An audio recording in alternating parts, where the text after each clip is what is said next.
Lake Huron rolls, Superior sings in the rooms of her ice water mansion.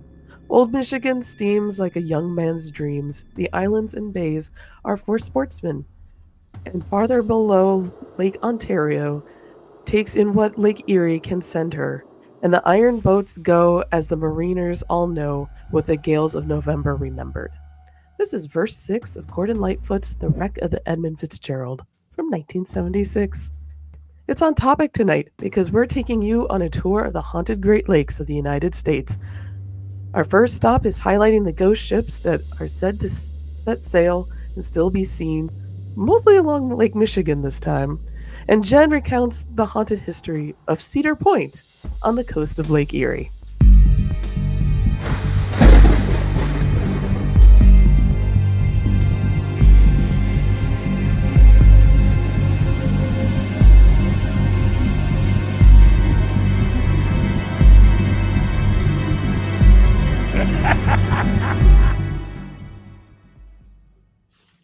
Hello, everyone, and welcome to the Hometown Haunts podcast. I'm your host, Kat Cloco, and along with me on this endeavor into the endless mysteries from around the world are my friends Christina Wald and Jen Kohler. Hey. Hello. Hello. We got I almost said an ocean-going episode tonight, but the Great Lakes are like the seas, so it'll be cold and creepy, basically, I think. Mm-hmm. Some news. I kind of wish you'd sung the beginning scene. No. I sound like Muttley from Wacky Races because I still. No, you could have the slow, gravelly, sexy voice today. Does it sound gravelly and sexy today? It does. Oh.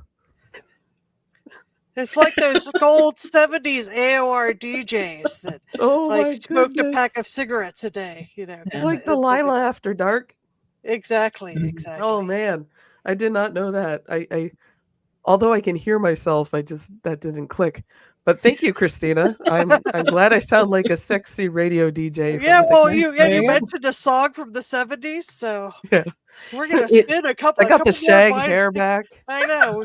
We're about to spin a little vinyl from. Yeah.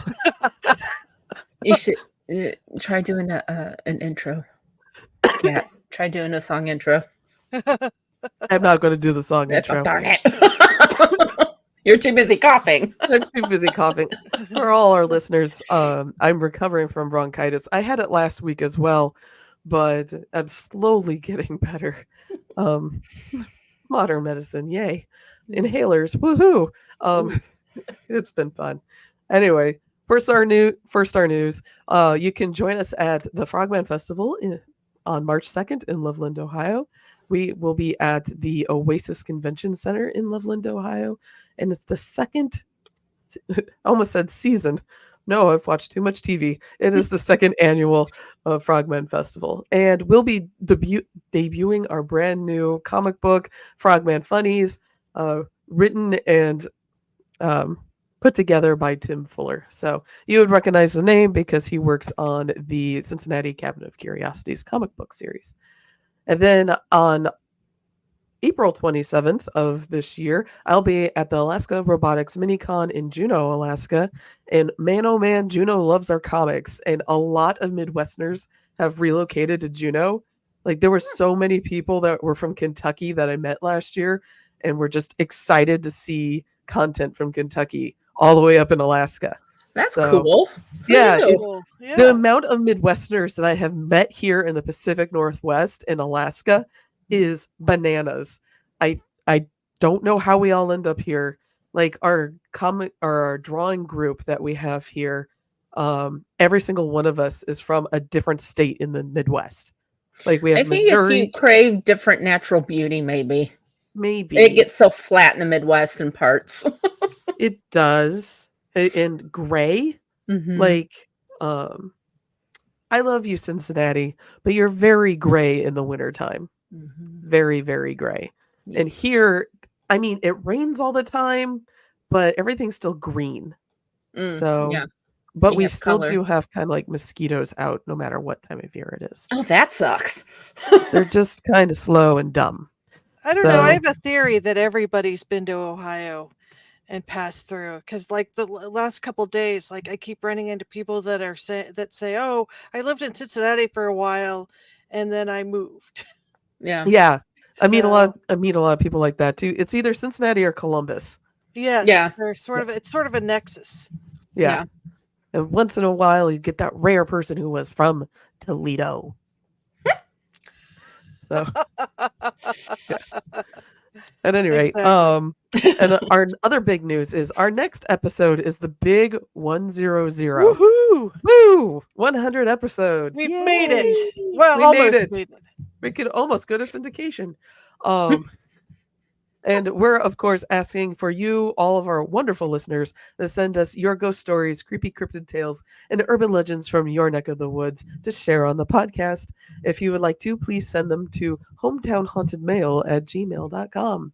And we will read them on a maximized episode because we are doing the most requested deep dive topic, Bobby Mackey's Music World. Wow. It's going to be extra. Yay. Should I have like sparklers or some kind of glowing tiara for next week? I think so. Does that work with Bobby Mackey's? I mean, that's music performers and stuff. Well, I mean, I'm not we going to could fill wear this room cowboy up with hats. Oh, that's tobacco. true. Cowboy hats. I can't talk. Oh, yeah. Well, Yeah, I've been peanuts and drawing a lot of cowboy hats. I've been drawing a lot of cowboy cats because I've been working on a book about a little cowgirl going to the rodeo. So I've been drawing lots of horses, cowboy hats, and people doing very complex rodeo stuff. Ooh, that sounds fun. Yeah. You know, that's the I thing. have a tiara I can wear. I don't have any. I have my cool new hat I got, but it doesn't really match a cowboy hat for Bobby Mackey. So, but I got it at art fair. I guess what I'm going to need is the fog machine. Yes, Yeah. fog Because machine would be cool. when I'm there, it was just filled with cigarette smoke. Oh, yeah, because it's So- in Kentucky. Yeah. You So can still it's just- smoke that would be indoors good. there. Yeah. Can I you don't still know. smoke there, or did they finally pass a law to stop it? I don't know. It's been a while since I've been to a bar over there. Yeah. I don't know. Though, Bobby, it's by far our most requested episode. And even at live events, people were asking for Bobby Mackey's. So Yeah. we will deep dive into it. Yeah, finally. All right. With all that said, shall we get into the episode? Yes. All right. So I am covering Great Lakes ghost ships, which is a topic I wanted to talk about for a while because it's near and dear to my heart, being somebody who grew up along the Great Lakes. So sources for tonight's show is Wikipedia, Ghosts and Legends of Michigan's West Coast by Amber Rose Hammond, Weird Michigan by Linda Godfrey. Oh, R.I.P. Linda. She was wonderful. Ghosts of the Great Lakes by Megan Long, and Mysterious Shipwreck of the Le Griffon by Expedition Unknown. And that is the only time I will try to say it like I'm French, because I can't. So, the Great Lakes are a series of interconnected freshwater lakes that connect to the Atlantic Ocean via the St. Lawrence River and are the largest freshwater lakes on Earth, containing 21% of the Earth's surface freshwater by volume. They are made up of 5 lakes: Superior, Michigan, Erie, Huron, and Ontario, with Michigan and Huron being one large body of water joined at the Straits of Mackinac. So, if you grew up in the upper Midwest where any of those lakes are, or Canada, you know that by heart because they drill it into you in Earth Space Science class. That's just a fun note from a Michigander, kind of. Water travel by boats and humans has taken place there since 10,000 BC by several Native American cultures. The ship Le Griffon, or the Griffin, was the first European ship to explore the Great Lakes in 1679. She was also the first European shipwreck that same year, sinking with all hands on board in a storm while on a fur trading expedition from Green Bay, Wisconsin to Michilimackinac, current-day Mackinac Island. The Griffin's shipwreck was said to be found in 2004, but we'll get into that in a little bit. The shipwreck did not stop the inland European explorers, especially British, American, and French fur traders. After the War of 1812 and the Rush-Bagot Treaty was signed, British and American Coast Guard and the Navy vessels were patrolling the Great Lakes, and they were all disarmed at that time. There are more than 6,000 shipwrecks, resulting in more than 30,000 deaths recorded in the Great Lakes. It is not surprising a few have broken through the bounds of history to become ghost stories. And I'm sharing two ghost stories of ghost ships on the Great Lakes because there are too dang many, and we'll need to do more episodes to cover some more. So the first one is Le Griffon, the Griffin. As mentioned earlier, the first European vessel to traverse the Great Lakes was the 1679 Le Griffon, captained by French explorer. Okay, hold on to your seats, everyone. Cat has to speak French. René Robert Caverser de La Salle. We'll just call him La Salle and his ship, the Griffin, because I'm not saying that name every single time. The Griffin was enormous for the time. At 60 feet long, she dwarfed the canoes and dinghies used at the Great Lakes at the time. The Griffin was built in a shipyard located at the mouth of the Cayuga Creek in Niagara River in Canada. In August of 1679, the LaSalle recorded to say, "High above the Black Crows shall the gallant Griffin soar," as the boat was launched and their exploration commenced. And I may say LaSalle or the LaSalle because there's LaSalle High School in my neighborhood, and and it's named after him, like a lot of stuff in Indiana and Illinois. So anyway, if I say any mistakes, that's why. There's a LaSalle High School in Cincinnati too. That's like less than a mile from my house. Well, it's about a There, mile and a half. yeah, there's a lot. It's surprising, and you don't really realize it until you start reading about the history of the Great Lake Midwest states, and you're like, wow, there's a lot of French people here. So, and they were all fur traders and all the poor beavers that are no longer with us. Anyway, I digress.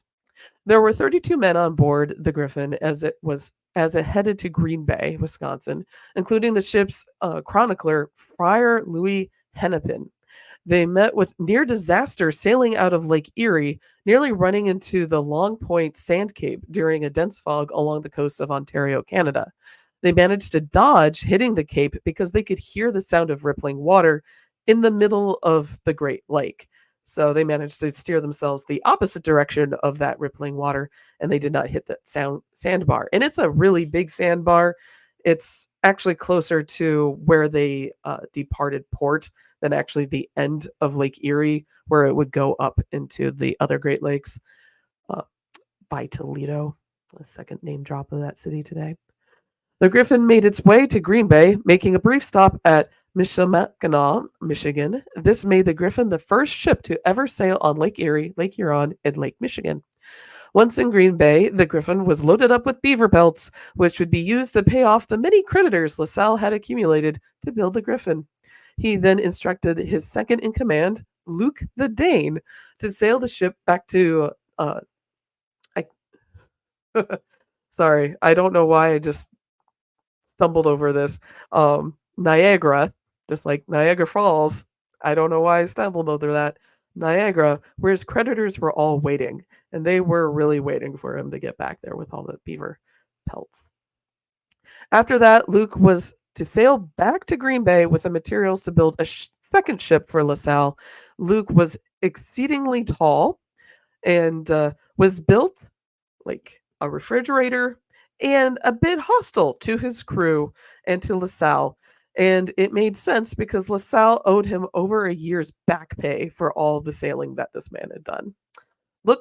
Luke took charge of the Griffin, and 5 crew members sailed out of port of Green Bay on September 18th, 1679. LaSalle, thinking that this would be a quick trip for the 17th century standards, made his way to Peoria, Illinois, where he intended to build his next ship and then explore the Mississippi River. What happened after Luke and the Griffin embarked for Niagara? I don't know why I keep stumbling over this. Everyone take a drink. Uh, it becomes legend. What we do know is that they never made it back. They didn't even make it to the Straits of Mackinac before disappearing forever on Lake Michigan. Some theories is that the crew stole the beaver pelts and sunk the Griffin on their own. This is the story that LaSalle believed and told a lot of people. Other stories blamed the disappearance on a band of Potawatomi or Ottawa uh, indigenous people and other fur traders or even the Jesuits. So, lots of made up enemies here. LaSalle collected stories from travelers and sailors for years following the disappearance of the Griffin. Some Potawatomi band members who had seen the Griffin anchored off the coast of northern Lake Michigan 2 days after leaving Green Bay. Another native man had reported to LaSalle that 5 men were rumored to have been captured canoeing down the Mississippi, hauling a large amount of goods. 4 of the men were killed, while a man fitting the description of Luc the Dane was spared. LaSalle suspected that they were trying to make their way to the French explorer Grey-Solon in order to trade the furs plundered from the Griffin. There are, of course, reports of the Griffin still sailing over the waves of Lake Michigan 345 years after its mysterious disappearance. Most often, vessels sailing into northern Lake Michigan have witnessed a French ship cross their path with all of her sails set, but making little to no noise as if it's just a memory floating over the waves. There have been rumors of shipwrecks found thought to be the Griffin. 2 have stood out to be the most credible. The first is located off Russell Island in Lake Huron. When it was discovered in 1955, the wreck was still in decent shape. Could you hear the buzzing? Okay. The ship's size and shape fit that of the Griffin's description, and the hand-hammered bolts fit the age of the boats fashioned, or the bolts that were fashioned in the boat in the late 17th century. The second wreck was located at the western end of Manitoulin Island, also in Lake Huron. Local legend on the island recalls a terrible shipwreck off the western coast, with the early islanders uh, pillaging the wreckage for its iron bolts and lead caulking. Experts were able to look over the iron bolts and caulking and confirmed it matched the age of the Griffin. However, there was more to the story. Shortly before the end of the 19th century, Mississippi Strait lightkeeper William Cullis and his assistant John Holdsworth made a grisly discovery on the island. When combing the shoreline for trees to build a new boat spar, they came upon a white rabbit who then quickly darted back into the underbrush. Curious, the men followed the rabbit into what turned out to be a hidden cave. Inside, they were shocked to discover 6 skeletons surrounded by buttons and trinkets. One of the skeletons was of extraordinary size, and the jawbone could easily be put over your own jawbone.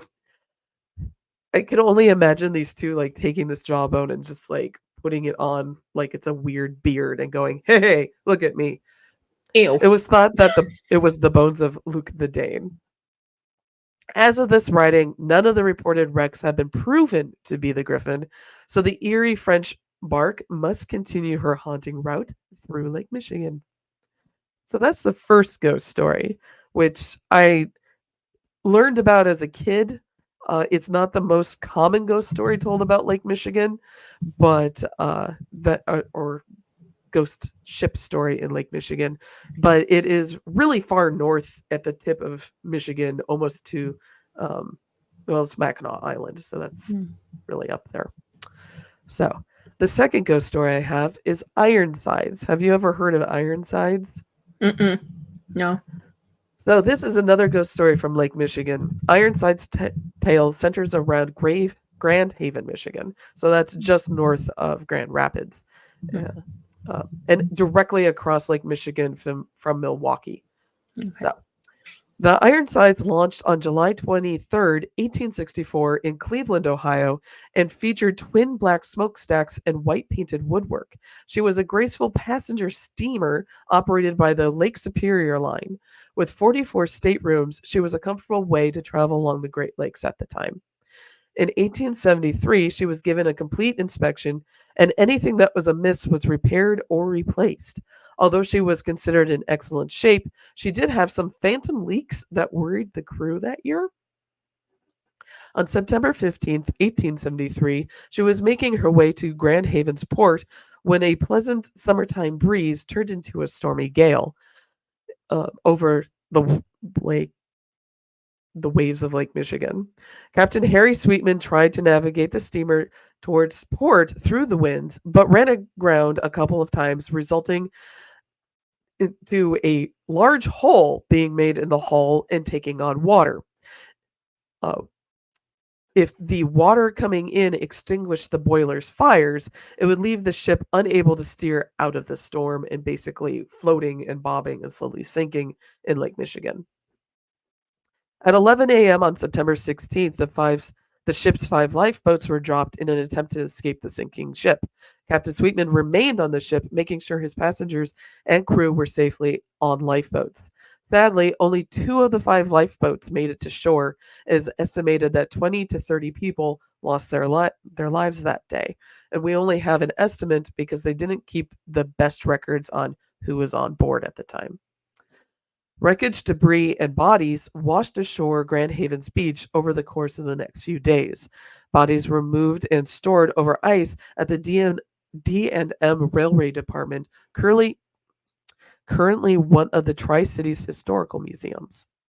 The sinking of the Ironsides seems to replay itself as a ghostly residual haunting, reminding people of how treacherous Lake Michigan's waters can be. On one such experience, it was an entire U.S. Coast Guard ship and her crew that had the experience. On August 6, 2000, the U.S. Coast Guard icebreaker Mackinac was leaving the annual Grand Haven Coast Guard Festival.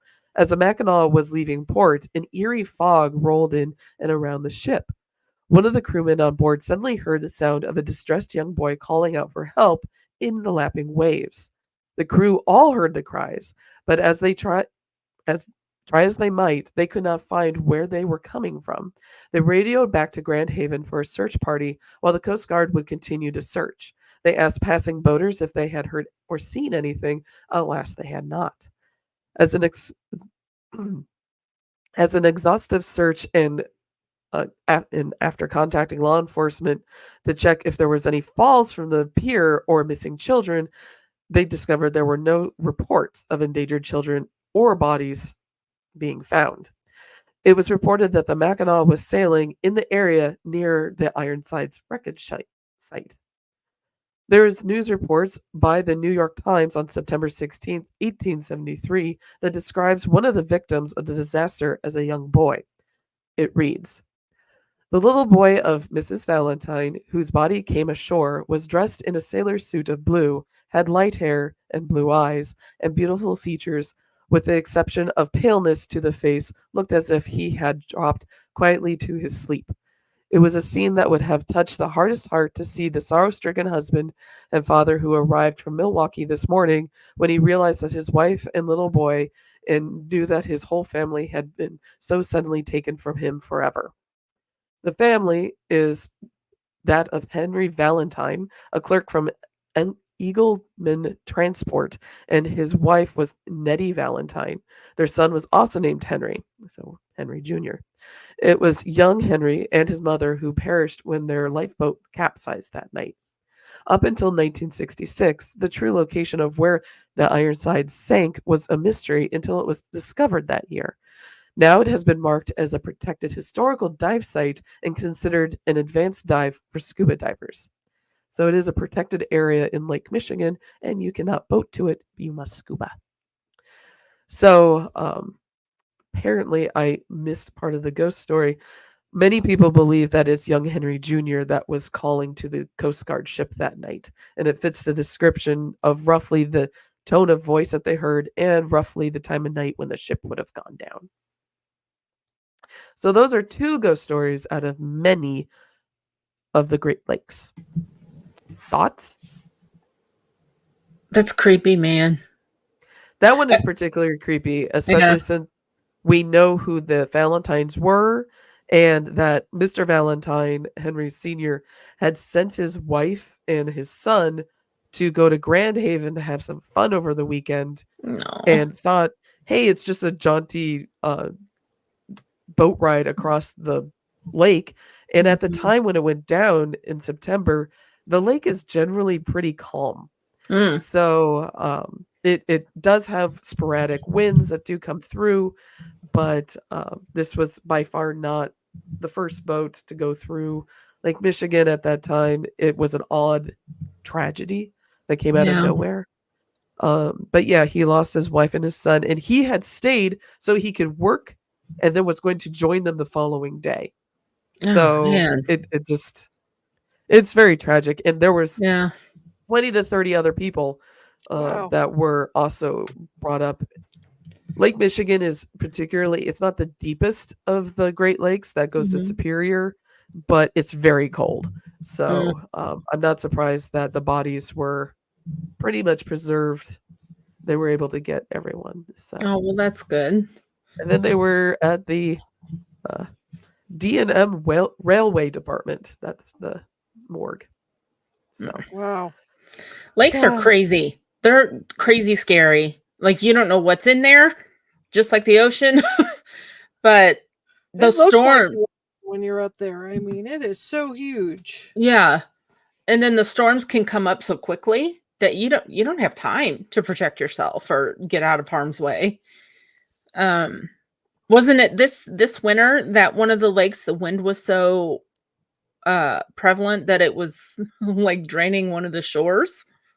I can believe Wow. that.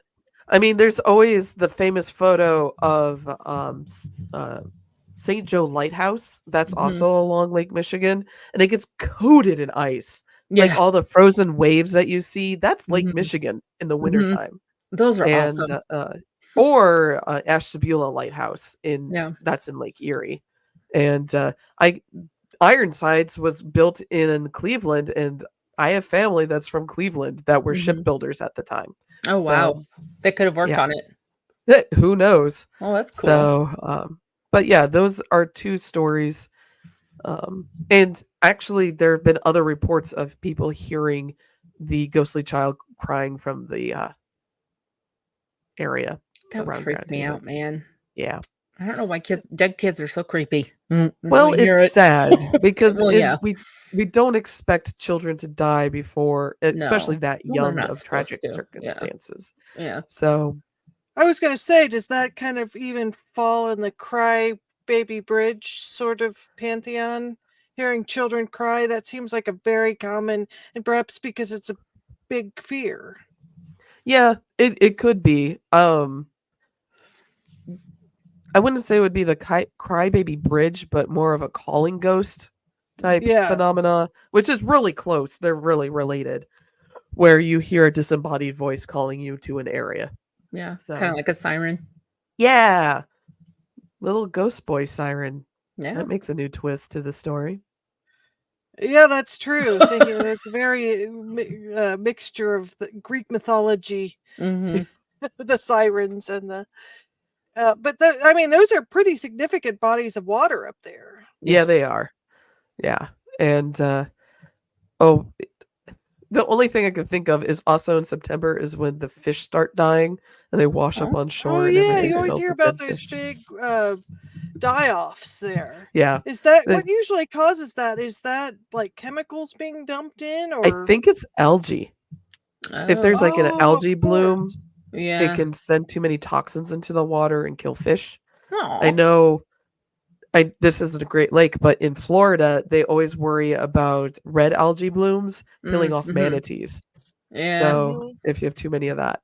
Well, So you're not supposed to swim in that either. yeah, no. Yeah. But I But enjoy Lake Michigan. It's yeah. I like going to the we talked about it earlier, the National Indiana Dunes National Lakeshore Mm. or Mhm. National Park now, Mhm. and that's a really cool place to Mhm. go.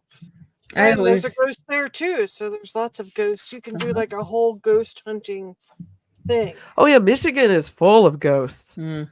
Like I've been to haunted firehouses that are now pizza places, and they have a really neat history.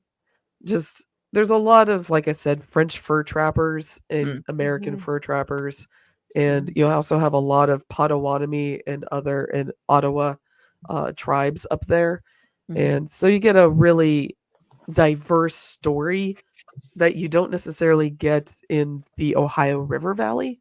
Yeah. Mm-hmm. So I love it. They all have fun flavors of hauntings. Mm-hmm. Well, when I Talking was, Yeah. about fun flavors, let's go to Cedar Point. I was just gonna say when I was in school in upstate New York, I was right on Ontario, and I always loved to visit it. And my brother came to visit me when he was a kid, and Oh, I took him up there, and he was running in the waves, and it was like it wasn't quite winter, but it wasn't quite spring yet, and it was yeah. freezing. He's like, I don't care, I'm gonna get wet. Wow. I Boys. will say, every time I swam in Lake Erie, I got pink eye. Did Ew. you really? Oh, you poor thing. Yeah, I don't know if I've ever gone swimming, and I've gone swimming in the Ohio River. I've been in like And in you the didn't get pink Ozarks. eye? I did not, but I had my best friend at the time. She scratched herself on something and got like 3 big giant bubbles on her palm Oh, from an infection. She had to go like I remember her having no. to soak her hand each day afterwards. But I never got I didn't get scratched while we were in there. I mean, it's supposedly not the safest place to swim, but when you're a No. kid, I was about when to you're a say, you kid, didn't it was become a it new was X-Men. it was the 80s. I mean, what can I Yeah. say? Back then kids swam in rivers. Yeah, I Yeah. still see kids in the summer Yeah, I swimming in mean, the I guess Ohio that's River. I'm like, it no. probably wasn't the No. best choice. Yeah. No. There's better choices. Give me Yes. a pool of chlorine anytime. Pool of Yeah, I chlorine. don't like swimming in the natural waters. I'll go in up to my thighs at the most, and that's it. But speaking of which, now Cedar Point's on the lake too, right? It's on Erie. Yes, it It's on Lake is. Erie, which Yes, is it is. if you've ever been there and ridden the roller coasters and you can go up high and you can just see that you're surrounded by water. It's kind of cool Yeah. and Rub it scary. in that you've been there. I've only been once, and I've told this story before. The second time my family went, because I had family from Toledo, my cousins were up there. I had to come down to Cincinnati to take an entrance exam to get into Walnut Hills High School because we were moving from St. Louis to Cincinnati, and I had to miss out on the trip Oh, and take a damn test. You sound kind of bitter about that, Jen. I was very mad. And you know Mm. what? I just filled in random bubbles. so I guess you didn't get in, or did you get in? No, I don't even know what I got because my mom got the letter and she yelled at me, "You did this on purpose!" I said, "Mom, no, I didn't. I swear I tried. You did this on purpose. Oh I my totally gosh. did." I'm like, I am not Oh. moving to Cincinnati. But it Guess didn't what? stop You it. moved to Cincinnati. 30 years later, yes. So rewind. When you didn't get into Walnut Hills, you stayed in St. Louis? Nope. Sure did not. I just ended up at Wyoming. Oh, okay. Which is supposed to be even better. So Yeah, it was a good school. I'm kind of glad I ended up there instead of Walnut Hills. But I digress. Cedar Point. Cedar Point. Cedar Point. Okay, just a few historical facts to start. It first opened in 1870 as a public bathing beach. When bathing, I'm not. Nudity. Is that what that means? I never No. know. Like back in the day, they always used bathing, but they also used it kind of as swimming. Like no one, I don't So think, was bathing in the lake. Were they? it would be what we would consider swimming today. They would have they wouldn't necessarily, it's not the swimsuits, it's those fun swimsuits that you see that have like the trousers and everything. Yeah. And yeah, it was basically a good place to go summer because it's not as Okay. humid and there's a nice bright breeze Yeah. in that area. So Okay. if you live in like, I don't know, anywhere around Indiana or upper northwest Ohio, it can get gross during the summer, but that place is nice. So you would Okay. just go and bathe and look In the at people. sun, in the water, and have fun. I like to think about people running around nude, but that did not happen. That we know of. That we know of. True. There's a lot of forests and stuff. So, all right, keep going. Okay. we So, digress. a few things that were added between 1882 and 1884, not 1984.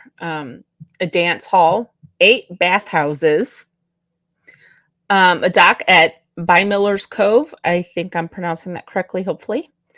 The Grand Pavilion with bowling alleys and auditorium and dining facilities. And also a ladies' pavilion near the Grand Pavilion, which featured quote unquote refreshments suitable for ladies and children. Milk, I guess. Lemonade, Lemonade and tea? Yeah. probably. Did pop exist then? No, I don't know. Maybe no Coke. bourbon. That's what they're trying to say. Yeah. It's there's no cigars and Non-alcohol. chugging of bourbon happening there. It's Yeah. lemonade and tea and scones. I don't know. Oh no, I want some lemonade. The Brush Electric Dynamo Power Plant was installed in 1889, and the Switchback Railway, the park's first roller coaster, opens in 1892. It stood 25 feet tall and reached a top speed of 10 miles per hour. Whoa. Woo! A diving platform, a pony track, water toboggan, water trapeze, bicycle boats, and horizontal bars were added to the beach in 1894. This sounds like a really fun place. And all of this comes from the Cedar Point website. They have a timeline of the park.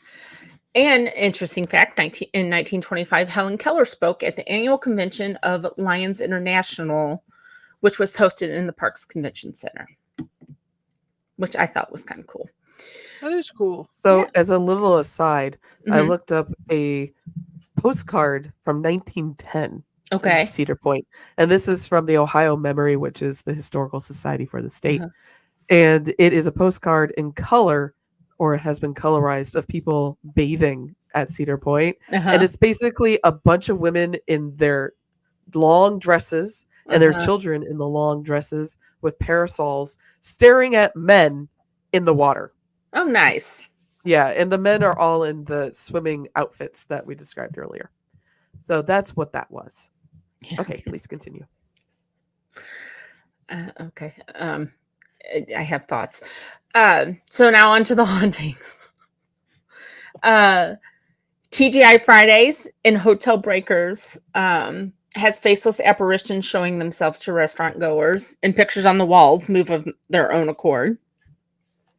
In room 169 at Hotel Breakers, in the early 1900s, when the hotel was a beach resort, a woman named Mary hung herself in the shower in room 169.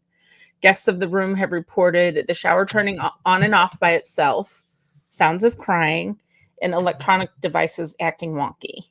Room 169 is now used as employee housing and isn't a guest room anymore, so you couldn't go and stay and try to figure out things on your own. The poor staff that have to be in that room. I know. Could you imagine? Again, the crying. I know. The ballroom of Hotel Breakers, as all hotel ballrooms seem to be, haunted. The typical haunting music and ghostly dancers are reported to be seen and heard there. There's a balcony in the hotel. The story goes a couple made a suicide pact for unknown reasons. They jumped off the balcony together, and while the man fell to his death, the woman hung onto the railing or ledge and pulled herself back to safety. Female visitors often feel something pulling them to the edge of the balcony in an attempt to pull them over the edge. I guess one can assume the ghost of the man is looking for an eternal companion. Yeah, because his partner was a cat. Yeah? No, it's just her reaction to like jumping over and then catching herself on the railing is cat-like. Oh, yeah. That was my joke. I'm sorry. I'm sorry, everyone. I'll see myself out. Speaking of cats, Hello, Miffy Miff. So that was the balcony.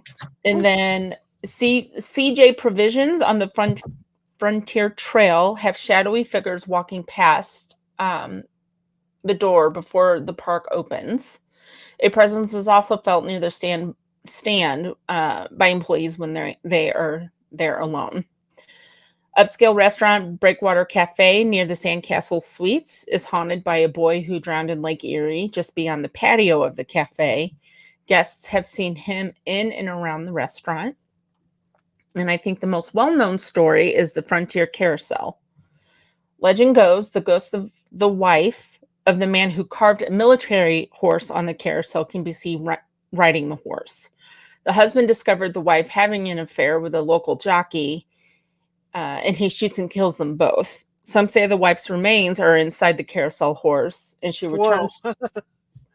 returns to ride the horse at midnight during each full moon.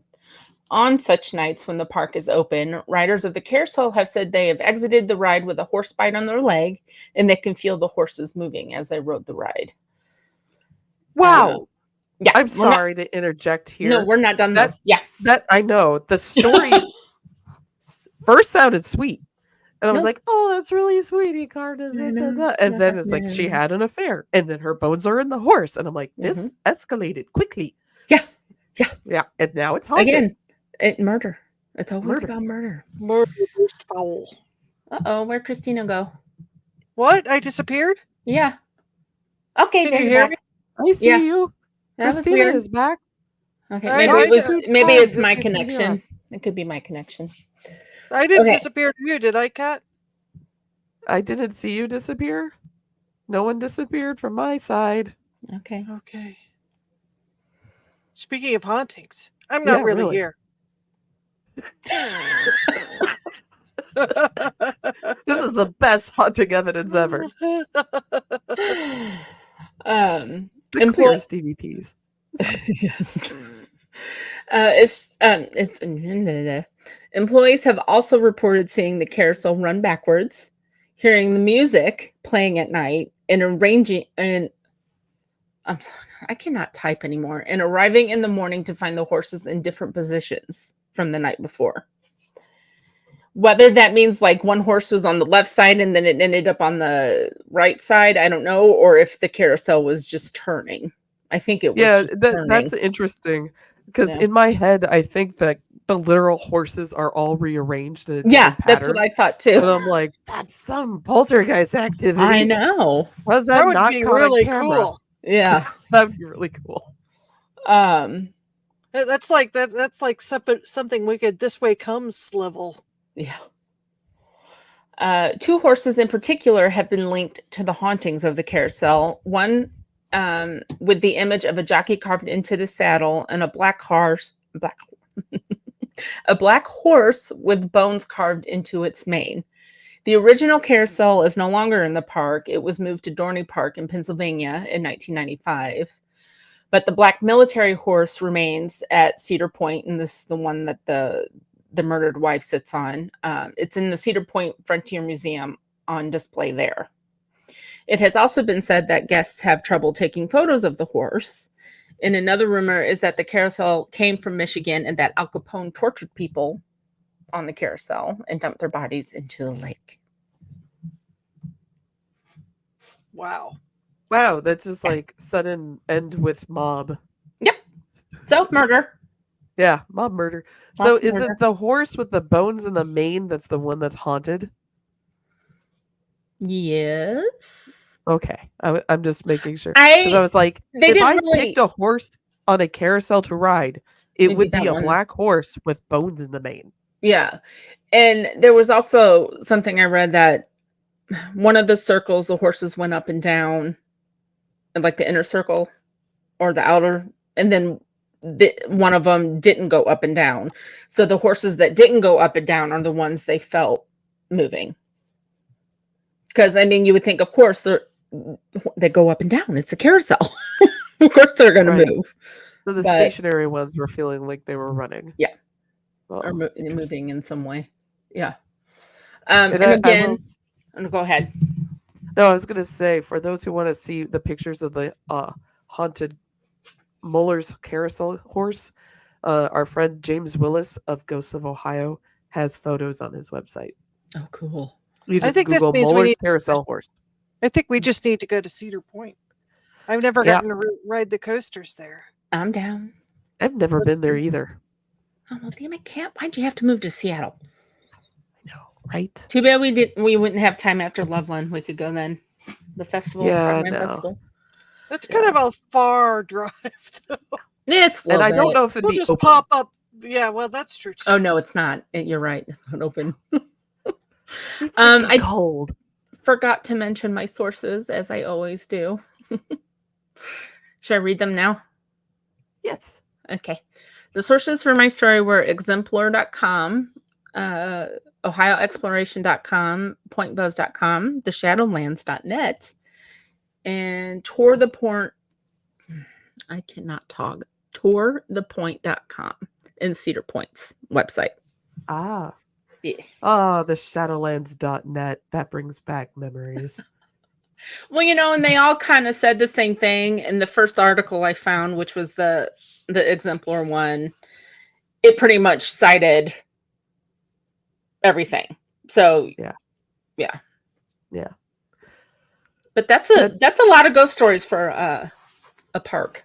Yes. Well, it has a really old history. Like Coney Yeah. Island has a lot of ghost stories. Yeah. And I think we will cover it I think Closer we to should. later this year. But I know Johnson's Island is near Cedar Point, and that is a old Union prisoner of war camp.